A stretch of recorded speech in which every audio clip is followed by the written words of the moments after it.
va a ser un concentrado. No todavía es un sólido. O sea, no necesariamente tiene que ser un sólido. Es un concentrado, es un medio acuoso, un jarabe, llamémosle, ¿no? Pero eso lo ocurre. Y por el otro lado, el otro fluido, el que interviene en el intercambio, digamos, generalmente, porque si es agua o si es vapor de agua, o si es otro fluido que tiene una fase de gas, se condensa, cambia de fase y se condensa. Entonces, esos son los productos en los evaporadores. Luego hemos estado eh, revisando, ¿no?, un poco más acerca de lo que ocurre en un condensador, este intercambio de calor. Si bien es cierto, ahí el producto no es un jarabe, no es un condensado, digo, un concentrado, no es un sólido. Digamos que existe en un condensador un cambio de fase. El producto, por un lado, es ese vapor que cambia de fase y se condensa, se devuelve una forma. Y por el otro lado, el fluido que sirve para enfriar, para condensar, pues obtiene ganancia en temperatura. Pero no existe un cambio de fase en ese producto. Bien. Ahora, en el proceso de secado, se va a complementar todas esas situaciones. La diferencia está que el secado, sí vamos a obtener un sólido. Ya, o sea, vamos a obtener ya un sólido. En los demás, transferencia de calor, donde había, ¿no?, intercambio de fluidos, de temperaturas, no obteníamos sólidos. Acá sí. Vamos a tener algo más concentrado, algo más sólido, ¿no? Y generalmente se utiliza este proceso en la industria alimentaria. También, esa es la de preferencia, no solamente ahí, porque también se puede secar otros productos que no sean alimentos, ¿no? Por ejemplo, estos materiales de construcción, ¿no? Los ladrillos, por decir, también se puede secar. Puede secar cartón. No necesariamente, como le digo, el alimento se ha de secar, pero en su mayor cantidad, cantidad de utilización del secado está la rama alimentaria. Bien, entonces, ahí ustedes pueden ver, ¿no?, dice, conceptos, tipos. Abajo pueden ver la figura entre la diferencia que se produce entre un condensador y un secador con un condensador. ¿Ya? En el secador, por un lado, se obtiene producto seco y el vapor, ¿no?, por decir, ¿no?, esa agua que sale de ese producto seco, de ese material, puede ingresar a un condensador, ¿no? Puede ingresar ese vapor, se condensa y se obtiene ya el cambio de fase. En el secador interviene el fluido por excelencia, aire. ¿Ya? Ahí van ustedes a tener bien en cuenta que el fluido, para poder secar, el fluido barato, más cómodo, más, digamos, en mayor cantidad, es el aire. Inclusive una forma de secado muy común entre todos nosotros es cuando ustedes, por ejemplo, lavan su ropa, ¿no? Lavan su ropa, la ropa húmeda que hacen, bueno, el que tiene secadora ya lo seca pues en la máquina, ahí está ese proceso. Pero ¿quién no ha colgado su ropa en un tendedero, un cordel, como decimos, ¿no? ¿Qué hace? El aire, el fluido aire, es el que interviene en el proceso de secado de esa ropa, ¿no?, de esa indumentaria. La humedad, lo que dice acá el concepto, la humedad contenida en el sólido se transfiere por evaporación hacia la fase gaseosa, ¿no? Se transfiere por evaporación, se evapora el sólido, esa humedad que está en el sólido, en base a la diferencia entre la presión de vapor ejercida por el sólido húmedo y la presión parcial de vapor de la corriente gaseosa, ¿no?, del vapor. Entonces, miren, acá, como ya habíamos estado viendo en el condensador, interviene la presión. O sea, esa variable conocida como presión. O sea, presión y temperatura. O sea, vamos a seguir utilizando, si es que llevamos agua y si utilizamos aire, vamos a utilizar las tablas termodinámicas, tanto para el agua como para el aire también, en algunos casos.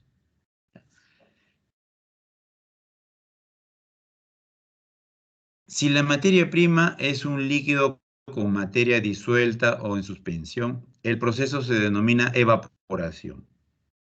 Ese es lo que se hacía en un evaporador. ¿Ya? O sea, la materia líquida era una materia líquido más sólido, ¿no? Era una mezcla. En suspensión, lo podemos decir, una materia en suspensión. ¿Y qué queríamos sacar en el evaporador? Queríamos sacar el agua. O sea, evaporar un tanto esa humedad, ese líquido, esa agua que se encuentra en ese sólido disuelto. El resultado es un concentrado, ¿no? Entonces, la cantidad del porcentaje de ese concentrado más o menos está entre, según la termodinámica, ¿no? De 30% esa cantidad de sólidos, más el agua, ¿no? O sea, eso es lo que se puede obtener en un evaporador. Si la materia prima es un sólido de un sólido húmedo, concentración en sólidos totales superior al 20-30%, el proceso se denomina secado. En este caso se utiliza aire para evacuar la humedad. Bien, entonces el evaporador no cumple toda la función de secado, ¿no? Tiene su función. En cambio, ya cuando tenemos sólido donde hay más de ese 30% de humedad, entonces tenemos que secarlo, si es que se quiere obtener un producto con esos fines. Entonces, la forma de secado van a ser dos, ¿ya? Hay dos formas como secar un producto. Entonces, la primera es por ebullición, la más simple, pero tiene su límite, su limitante, ¿no? Por ejemplo, nosotros tenemos agua en un recipiente, ¿no? Y lo hacemos hervir esa agua. Si está a la presión absoluta, ¿no? O sea, la presión del recipiente, más la presión del medio ambiente, ¿no? Donde está este recipiente, el agua normalmente va a hervir a una temperatura de 100 grados, ¿no? Entonces, ahí se produce la evaporación. Si fuera solo agua, yo puedo evaporar toda esa agua, ¿no? Le sigo transfiriendo calor y puedo evaporar el agua. Se convierte toda esa cantidad en ese recipiente, lo puedo convertir a fase de vapor. Ahora, ¿qué pasa cuando yo tengo ya una sustancia que no es solamente agua, ¿no? Dice, se le agrega, se le disuelve solutos. Entonces ya es una mezcla. Puede ser un alimento, ¿no? Entonces, la presión del vapor de la solución, lo hago hervir, ¿no? Es inferior a la del agua pura y por lo tanto su punto de ebullición es superior a del agua pura para una misma presión barométrica. Importante esto, jóvenes, ¿no? Si yo a esa agua le agrego alguna otra solución, que no sea agua, ¿no? Diferente, incluso un sólido puede ser, la presión, ¿no? Adentro de ese recipiente, la presión de vapor resultante ahí, va a ser inferior a la del agua pura, pero el punto de ebullición, o sea, ya no va a hervir a 100 grados, va a hervir un poco más. ¿Esto por qué? Esto se debe a la ley de Raoult. La presión de vapor de un componente en una solución es igual a la fracción mol de aquel componente por su presión de vapor cuando está puro, ¿no? Entonces, aquí tenemos esto. Esto, lo que hemos leído, está acá expresado en esta relación. O sea, la presión absoluta es igual a la presión del agua multiplicado por esa fracción mol de agua que hay en ese contenido, en ese recipiente, por decir. De igual manera, la fracción mol de soluto, si quisiéramos encontrar cuánto es esa cantidad de esa solución, de ese soluto que lo llamamos aquí, en función de las presiones, ahí está, ¿no? Es igual a la presión del agua, o la presión absoluta, entre la presión del agua que se encuentre en ese recipiente, en ese contenido. Esto demuestra que la disminución relativa de la presión de vapor es igual a la fracción mol del soluto. Por si acaso, estos términos, presión de agua, acá lo he puesto así casi literal, ¿ya? Ustedes de repente en la bibliografía van a encontrar con otras variables, puede ser P de agua, puede ser, no sé, B, a veces ya, yo le he puesto así, X soluto, presión absoluta, ¿no? Para, de una manera literal. Esta presión del agua lo podemos encontrar a una temperatura. Y esta presión absoluta es la que nos van a dar. Ya saben, ¿no? La presión absoluta es esa presión en la que se le suma, o sea, es la presión manométrica o la que me da un instrumento, y a eso se le tiene que agregar la presión atmosférica, ¿no? Esa es la presión absoluta.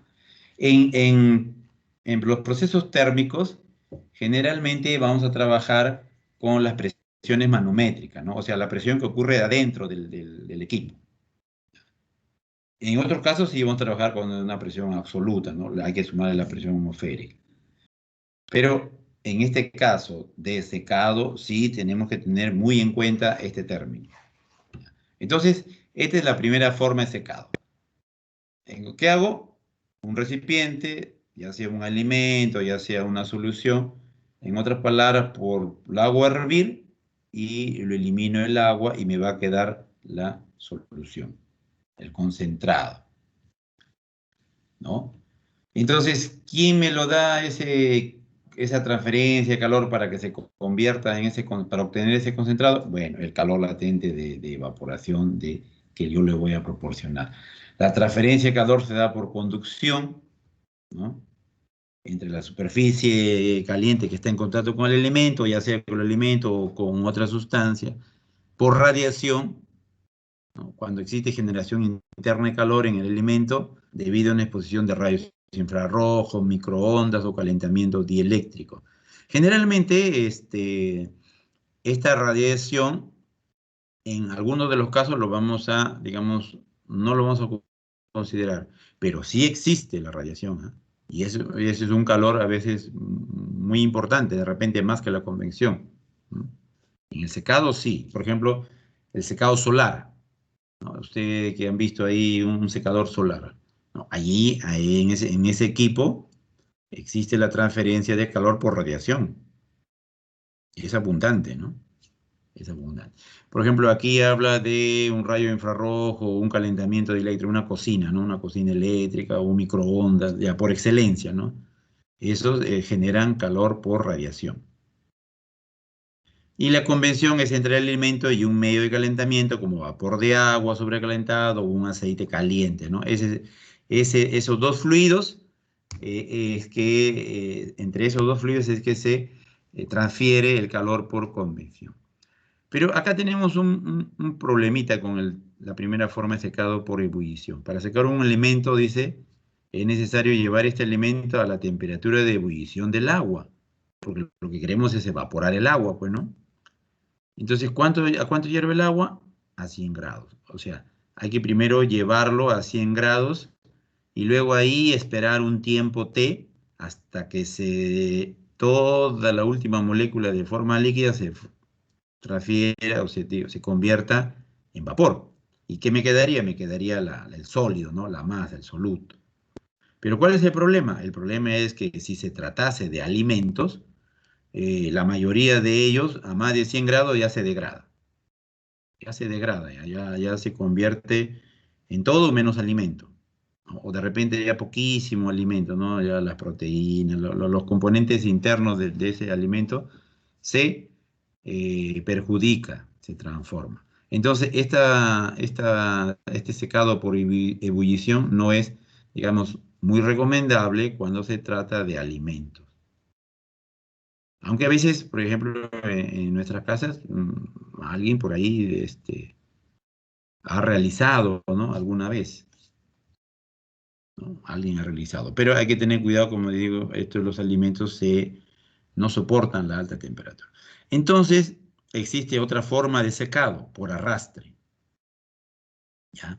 Y esta es una de las maneras, una de las formas, digamos, donde se conserva, cuando se trata de alimentos, en un mejor estado, ¿no? En un mejor estado. O sea, las temperaturas que se obtienen ahí no llegan a la temperatura de ebullición, no llega. Entonces, por lo tanto, el alimento se mantiene como tal. Por ejemplo, por arrastre puede ser acá en Chimbote, tenemos algo muy común que son las fábricas pesqueras, ¿no? Entonces, las fábricas pesqueras, para obtener la harina de pescado, que es su objetivo, ¿no? Entonces, utilizan un secador, un equipo que se denomina justamente secador, ¿no? Antes los secadores eran directos, digamos directos, o sea, estaba en contacto incluso con el fuego, que generalmente se utiliza de combustible, por el fuego del petróleo, del diésel, ¿no? Ahora han variado ya, ¿no? Todavía existe, pero ya ahora son de una manera indirecta, ¿no? Que es la mayoría de casos que vamos a ver. Entonces, el calor puede ingresar en forma paralela a la alimentación, ¿no? Al alimento, o también puede ingresar de una manera a contracorriente. Entonces veamos esta forma de secado por arrastre. ¿Qué es lo que ocurre? En el exterior del alimento, colocamos un alimento dentro de un secador, ¿no? Dentro de un equipo que llamemos secador. Este alimento húmedo se opone en contacto con una corriente de aire o de cualquier otro gas, ¿no? Como les dije, el aire es lo más barato, pero puede haber otros gas, suficientemente caliente y seco. Se establece espontáneamente entre ellos una diferencia de temperatura y una diferencia de presión parcial de agua, por supuesto, ¿no? O sea, como el aire está caliente, lógicamente ahí hay una diferencia de temperaturas. Hay una diferencia de temperatura. Entonces, ese calor va a transferirse hacia la temperatura más fría. Pero también ocurre, como está en un recipiente, como está dentro de un equipo, ocurre también una diferencia de presiones parcial del agua. El aire tiene agua, hay una cantidad ahí de agua, ¿no? De forma de vapor inclusive. Y el alimento que tiene, como está húmedo, este también tiene otra presión.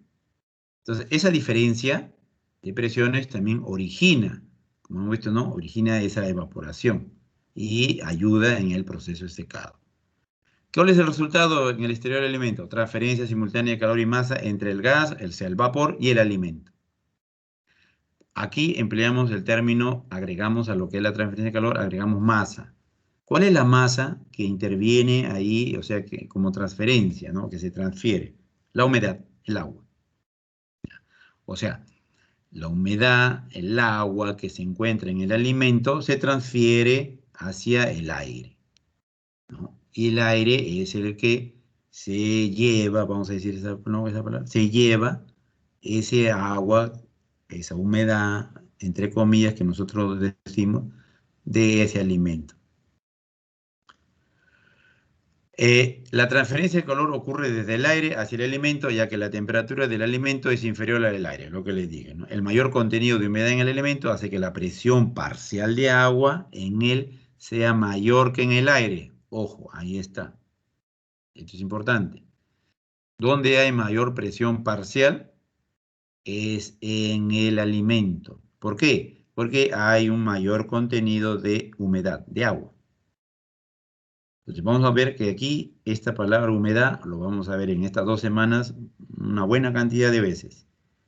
Entonces la presión va a ser mayor que la del aire. Ahora bien, vamos a poner que nos encontramos en un área donde hay un aire húmedo, ¿no? Por ejemplo, ustedes no sé si han ido a Lima ya. Y en invierno, allá en la ciudad esta de Lima, es un invierno muy húmedo, mucha humedad. Entonces, si tú colocas vamos a poner el ejemplo de la ropa, ¿no? Colocas la ropa ahí en tu secador, bueno, donde siempre lo colocabas en la ventana, techo, pasillo, no sé, en el lugar donde seca. ¿Cuánto demora? Demora varios días para secar. ¿Por qué? Porque el aire está húmedo. O sea, ese aire que se utiliza para secar es un aire húmedo. De repente, inclusive puede ser hasta mayor que la de la ropa. ¿no? Y en vez de arrastrar, más bien va a ingresar a la ropa, ¿no? A veces ocurre eso. En cambio, por ejemplo, te vas acá a la zona costera del norte, acá en el Perú,